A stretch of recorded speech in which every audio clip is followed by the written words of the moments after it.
जय श्री हरि। स्वागत है आपका पवित्र प्रथा के इस पावन एपिसोड में। आज हम आपको सुनाने जा रहे हैं जया एकादशी की महिमा और इसकी पावन कथा। तो आइए श्रद्धा और भक्ति के साथ इस दिव्य कथा को सुने और पुण्य लाभ अर्जित करें। पांडुनंदन युधिष्ठिर ने कहा, हे भगवान, आप समस्त जगत के सृष्टिकर्ता ब्रह्मा, पालक विष्णु तथा नाशक शंकर हो। आपकी जय हो, जय हो, जय हो। हे भगवान, अब आप कृपा कर इसी माह की शुक्ल पक्ष वाली एकादशी का नाम और उसकी कथा का वर्णन कीजिए। तब श्री कृष्ण भगवान ने कहा, हे राजन, इस एकादशी का नाम जया कहलाता है। इसका व्रत धारण करने से ब्रह्म हत्या के पाप से मुक्ति मिलती है तथा भूत प्रेत पिशाच आदि कुयोनि से छूटकर अंत में स्वर्ग को प्राप्त करता है। हे युधिष्ठिर, इस विषय पर मैं तुम्हें एक कथा सुनाता हूँ जिसका वर्णन पद्म पुराण में किया गया है। एक समय जबकि इंद्र स्वर्ग लोक में राज्य करता था, तब वह एक दिन अमृत पान कर अप्सराओं के साथ नंदन वन में आकर क्रीड़ा करने लगा। अपनी इच्छानुसार अप्सराओं के साथ रमण कर इंद्र उन अप्सराओं के साथ नाच गान में मस्त हो रहा था। वहां गंधर्व लोग भी गान कर रहे थे। गंधर्वों में प्रसिद्ध गंधर्व पुष्पदंत गान कर रहा था। चित्रसेन नाम का गंधर्व और उसकी पुत्री मालिनी तथा उसकी स्त्री वहां आईं। मालिनी का लड़का पुष्पवान और पुष्पवान का लड़का माल्यवान भी वहां उपस्थित थे। उसी समय वहां पर एक पुष्पवती नाम की गंधर्वी माल्यवान गंधर्व को देखकर मोहित हो गई। तब उसने अपने रूप, सौंदर्य, हाव भाव के द्वारा माल्यवान को वशीभूत कर लिया। हे राजन, वह पुष्पवती नामक गंधर्व स्त्री अत्यंत सुंदर थी। उसके लक्षण मैं तुम्हारे सामने वर्णन करता हूँ। उसका चंद्रमा के समान खिला हुआ मुख था, नेत्र अति विशाल, कानों में सुंदर कुंडल तथा ग्रीवा में सुंदर हार था और स्वर्ण कलश के समान शोभा देने वाले ऊंचे उठे हुए कुछ थे। सिंह के समान पतली कमर और सुंदर पेट था।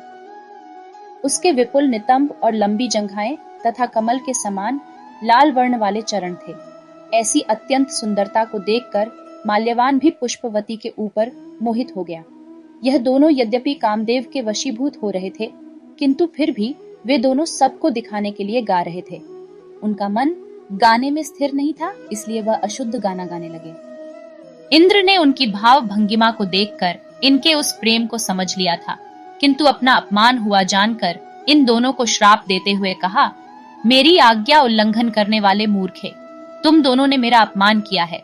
मैं तुम्हें श्राप देता हूँ कि तुम दोनों मृत्यु लोक में स्त्री पुरुष होकर पिशाच रूप धारण करो। तब वे दोनों इंद्र के श्राप से अत्यंत दुखी हो हिमालय पर्वत पर पिशाच रूप धारण कर स्त्री पुरुष के रूप में दुख भोगने लगे। उस समय उन्हें गंध रस और स्पर्श का कुछ भी ज्ञान न रहा। वह उस स्थान पर इतने कष्ट भोग रहे थे कि शरीर की जलन के कारण निद्रा भी नहीं आती थी। कड़ाके की सर्दी को सहन करते हुए वे दिन व्यतीत करते थे। एक दिन पिशाच ने पिशाचिनी से कहा, न जाने हमने पूर्व जन्म में कौन से कर्म किए हैं कि जिसके कारण हमें इस पिशाच योनि को प्राप्त कर इन यातनाओं को सहन करना पड़ रहा है। वे नाना प्रकार से विचार करते, दुख सहते उसी स्थान पर जीवन व्यतीत करने लगे। दैवयोग से जब माघ मास में शुक्ल पक्ष की जया एकादशी का दिन आया, तब उस दिन इन दोनों ने दिन भर न तो कुछ भोजन ही किया, न जल पिया और न कोई पाप कर्म ही इनके द्वारा हुआ, न फल फूल का आहार किया। रात को सर्दी के मारे दांत किटकिटाते हुए एक पीपल के नीचे बैठकर एक दूसरे के साथ चिपटकर जागरण करते हुए रात्रि व्यतीत कर दी। इसके प्रभाव से द्वादशी के दिन प्रातःकाल भगवान नारायण की कृपा से इन दोनों की वह पिशाच देह छूट गई और अत्यंत सुंदर अपनी पूर्व देह गंधर्व तथा अप्सरा की धारण कर ली। तब सुंदर वस्त्रों और आभूषणों से अलंकृत होकर यह दोनों ही स्वर्ग लोक को गए।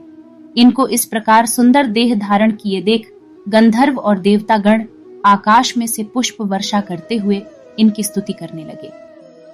तब इन दोनों ने स्वर्ग लोक में उपस्थित होकर देवराज इंद्र को प्रणाम किया।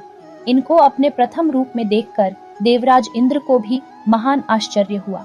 तब इंद्र ने पूछा, हे माल्यवान, तुम दोनों ने अपनी पिशाच देह से किस प्रकार छुटकारा पाया, सो सब मुझसे कहो। माल्यवान ने कहा, हे सुरराज, भगवान विष्णु के प्रभाव तथा जया एकादशी के व्रत के पुण्य फल से हमारी वह पिशाच देह छूटी है। यह सुनकर इंद्र ने कहा, हे माल्यवान, एकादशी व्रत करने तथा विष्णु के प्रभाव से पिशाच देह त्याग कर पवित्र होने से तुम दोनों शुद्ध हो गए। अब तुम पुष्पवती के साथ रहकर विहार करो। हे युधिष्ठिर, इस जया एकादशी के व्रत धारण करने से समस्त बुरी योनियों से मुक्त होकर स्वर्ग की प्राप्ति होती है। जो मनुष्य इस जया एकादशी का व्रत भक्ति पूर्वक करते हैं, वे लोग निश्चय ही स्वर्ग की प्राप्ति करते हैं। तो यह थी जया एकादशी व्रत की पावन कथा। इस व्रत को विधि पूर्वक करने से समस्त कष्ट दूर होते हैं और जीवन में सुख शांति आती है। यदि आपको यह कथा पसंद आई हो तो इसे लाइक और शेयर जरूर करें और हमारे चैनल पवित्र प्रथा को सब्सक्राइब करना न भूलें।